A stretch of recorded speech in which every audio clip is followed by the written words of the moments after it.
Well, let's roll on to the context of this book, because I think in many ways, well, your grandfather becomes president of MCC in the year starting October 59 through to September 60. And this is in the aftermath of the England tour of Australia the previous winter, where we've gone with what we thought on paper was one of the best sites we'd ever sent to Australia. Truman and Statham, Laker and Locke, Evans, Bailey, May, Cowdrey, Graveney, all the great names you associate with the England cricket of that period. And we lost the series 4-0. And we ran into a lot of bowlers who we felt had suspect actions. And on our own team, of course, we had Tony Locke, who many people thought had a suspect action. And so this whole issue of bowling actions had come to the surface. Now, if I'll just carry on for a second.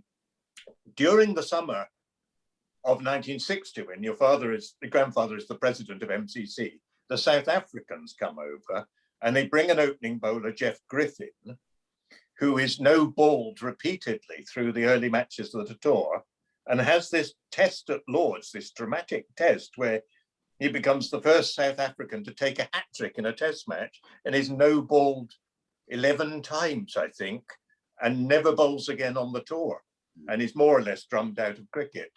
And Don Bradman in Australia is now becoming concerned that when the Australians come the following year, are they going to run into English umpires doing the same thing to their bowlers?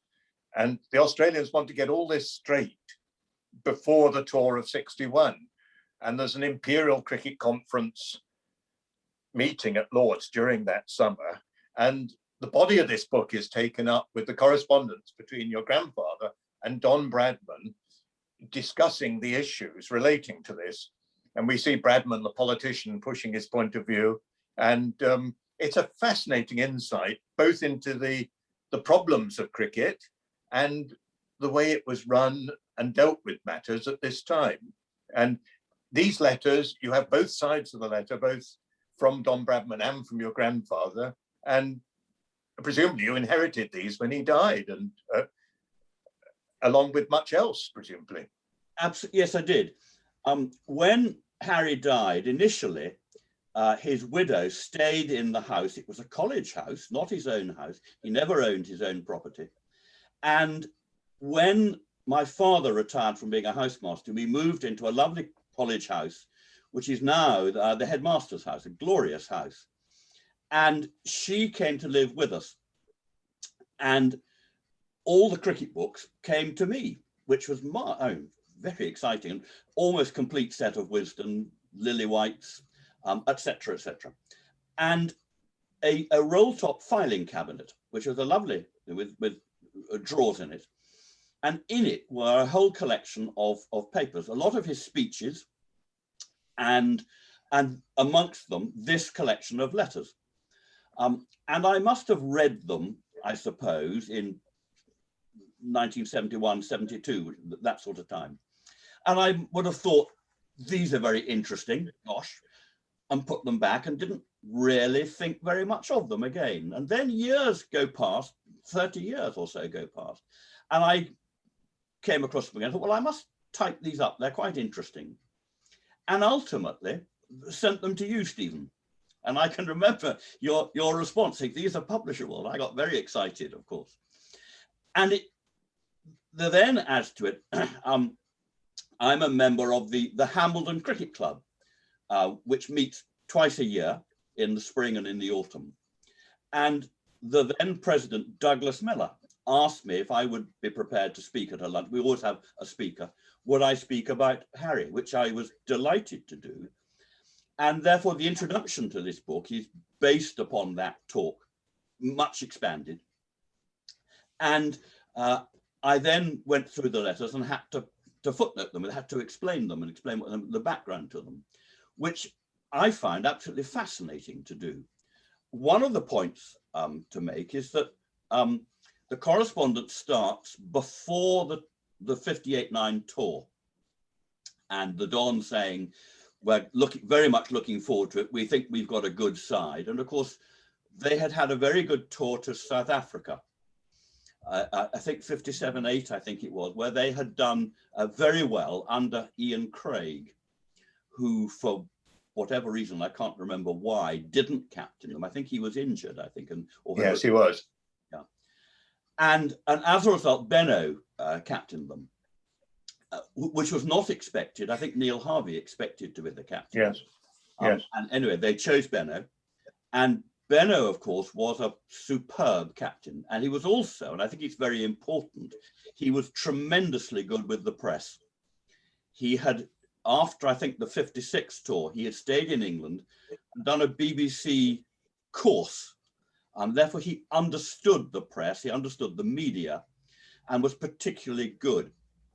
Another point worth making, and I only learnt this when I went out to Australia myself. I went out to Australia in 1970-71, after I left school for what would today be called a gap year. It was a gap 9 months. And I was in Perth, staying in Perth with family friends, and I watched the test match there, and I saw Barry Richards score 300 in a day, which was magical. And the Australian newspapers used to have a little section on the cricket pages of what the English press said. And of course, it was only the highlights, and it was nearly always from, I don't know, the Daily Mail and the Sun, which were usually fairly provocative about it. And I'm guessing that the Australian newspapers had the similar thing back in 58-9. So they would have seen what some of the English press was saying about Mekif and Rourke and the other bowlers who were there.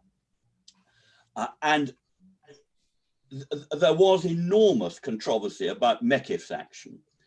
I think it's important to say that everybody liked Ian Mekif. He's obviously a very nice man and bowling with complete honesty of purpose. But he definitely threw. I don't think there's any doubts about that. And he, early on in the tour, Trevor Bailey had said there was a lot of discussion. They'd come across these throwers, Slater in Perth, Mekif at Melbourne, Rourke at Sydney, I think, and then in Adelaide, Hitchcock and Trethewey, who both threw. And there was big debate about, what are we going to do? Should we complain? And Trevor Bailey said, if we don't complain now, it'll be too late, and he will win a test match, and we're going to be stuffed. And that is, they didn't complain, and that is exactly what happened. And by the time the second test match had been lost, Mekif had taken 6 for 30 or something.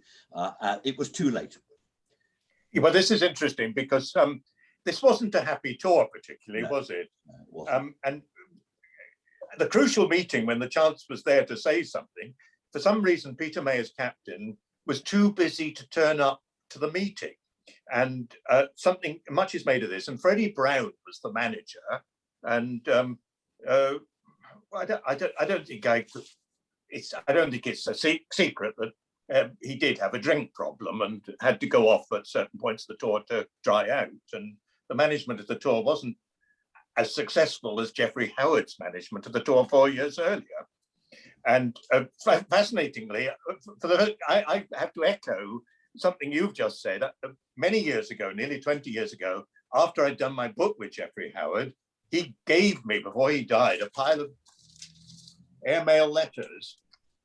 He said, you may as well have these. And these are all letters sent from the 58-9 tour of Australia, mostly from George Duckworth, who of course was at Lancashire with Geoffrey, also one from Colin Cowdrey and one from Peter May. And George Duckworth's descriptions of what's going on are very racy, full of gossip, and the different people are upsetting each other. And you can just tell it's an incredibly unhappy tour. And Johnny Wardle, who's been sacked from the tour, has gone out as a journalist. And he's one of the people filing the most controversial copy back to newspapers in England. And this is not going down well in Australia. And it's a very unhappy tour. And you're quite right that we didn't complain while we were out there, but the letters do refer to that a lot. And interestingly, at one point, there's a reference. Geoffrey has clearly written to George Duckworth saying that Cyril Washbrook isn't going to be captain for much longer. And the thought is to make RB the captain. And George Duckworth writes back and says, I'm not quite sure which RB you're talking about. So, and of course it was Bob who became the captain of Lancashire after Cyril Washbrook.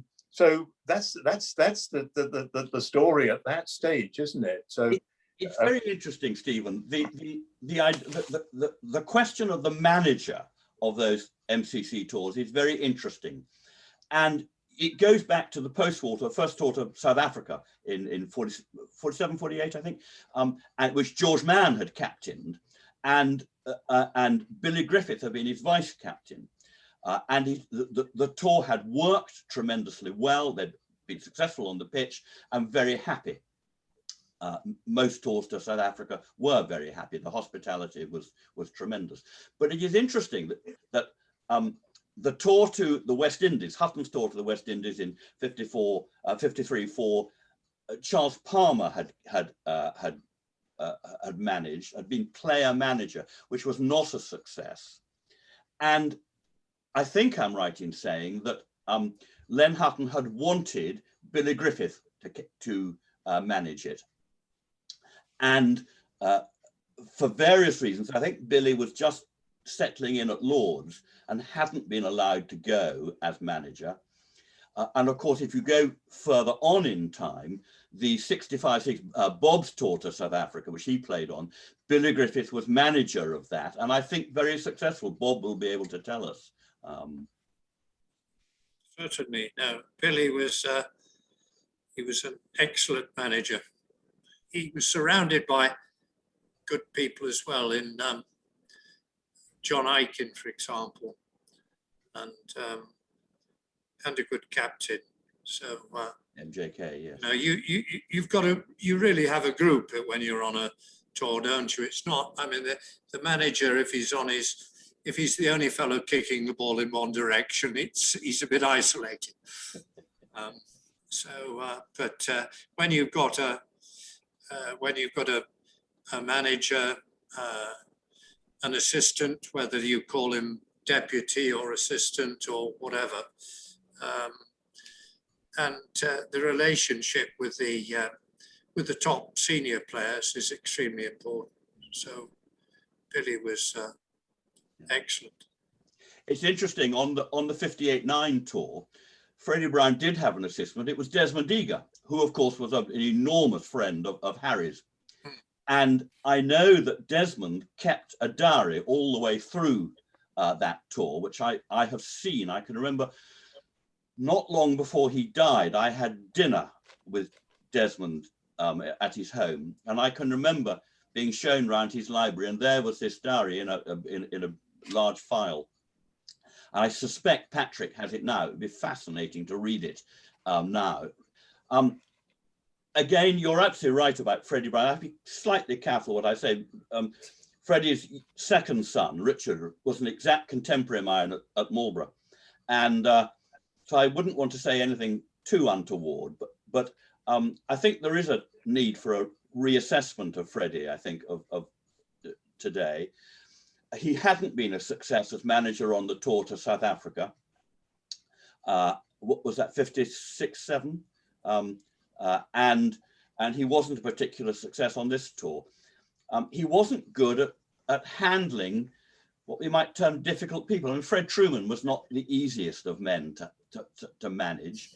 And yet on the 62-3 tour, he was tremendously good. And indeed, I think Peter May said after that tour that if he could double Fred Truman's bonus, he would have done good behavior bonus. He would have wanted to do so, which compares pretty unfavorably with the relationship between Fred Truman and Freddie Brown on the 58-9 tour. Yes, I think looking at these letters without making too much of them, I don't think Freddie Truman was the person mainly in sight of George Duckworth as being a nuisance on the tour. But I'll just read you one short little bit from this letter. Freddie Brown is not as well as one would wish. He has had a second do these last couple of days. The last one, the day after fancy dress. I personally think the wallop has a lot to do with it. While teetotal, he has gradually improved. 2 parties have brought on 2 attacks. His face and lips swell up and a rash develops. Desmond is still wallowing, just doing what Freddie decides he must do. And with simply nothing to do, he gets under the feet from time to time. I'm afraid they have corrupted him for all time. And in another letter, Geoffrey Howard had done the tour on his own. And in another letter to Geoffrey, George Duckworth said they could do with a 3rd manager on the tour. But that we are digressing terribly there. We have a difficult tour. Now we get to 1960. Maybe this is a good point to get Bob's memories of 1960, because Bob made his debut in the first test of 1960, which is the first test against South Africa with Jeff Griffin in the bowling attack. And Bob, your memories of batting against Jeff Griffin, was it obvious that he threw the ball, all the balls, or just some? I would have thought that the general opinion around English first-class cricket was that he was a straightforward chucker. He didn't, there were certain people who seemed to be able to bowl and then suddenly chuck one in, which was probably more disconcerting than somebody who threw them all the same. Similarly, it was it was all working. It was a build-up, Stephen, to that. You see, we also knew. I mean, you've got, as you're well aware, umpires, mostly old players, and they were mostly old players who had uncertain futures, and they all got marked after every first-class match by the captains. And the gospel of the day was that if you wanted to get good marks, you had to be a not-outer. And you certainly didn't give the captains out. And then you got a chance of getting good marks. And so now there were certain exceptions, and it's quite obvious that, there's no way that Sid Buller was going to stand at square leg with Griffin bowling. And frankly, he was not quite the same man that Sid was, and he was more for a peaceful life, but I think he got in the middle, as it were, and finished up no bowling once or twice. But even before that, of the other people of that time, there was a Cheshire fellow called Jack Bartley, who was one of the few fellows who hadn't played first-class cricket, who no-balled him. And we all knew very well that Jack Bartley he was a big fellow with strong opinions, and he was the sort of fellow who would bellow, "That's out!" and he'd shout it out. And so he was likely to call a Griffin, which he did. The first test wasn't really a problem, because we won the game quite easily, and it was never really in doubt, because it was dominated by Brian Statham and Fred Truman. And it was only when we got to Lords, and of course now you're at the centre of cricket, and again, until we had, as you all know, the game finished quickly. By this time, I'd been left out of the 12, and I think I'm actually, Stephen, probably the only amateur who's ever been 12th man for England. And because I told Gubby Allen and Colin that when they said, "Well, you're not playing," and I said, "Oh, good," facetiously, "I've got tickets for Wimbledon. Anne and I can go to Wimbledon." So they made me stay and do 12th man. Anyhow, I watched all this thing, and again, Sid was kept out of the way until we had this game on the Saturday afternoon. And then I suspect that Jackie, and with perhaps that's Jackie McGlew and his manager, probably said, well, let's try it out, because surely to God he won't no-ball him in a sort of friendly game like this. And Sid, being a man of considerable principle, had also probably been waiting for the chance to stand at square leg. And so he immediately, I think he watched one ball, didn't he? And then no-balled him from then on. Yeah. I think Yes. I think it was. Yes, it ended rather sadly with him bowling underarm, and frankly, no-balling him for not saying he was going to bowl underarm. I think the exhibition match was put on because the Queen and Prince Philip were due to arrive, and there wasn't any cricket left for them to watch, was there? Yeah. That's right. I think they were due to arrive at about 3 o'clock, and the game was over by lunchtime or something. So anyhow, it was. There was a big crowd there as well, Steve.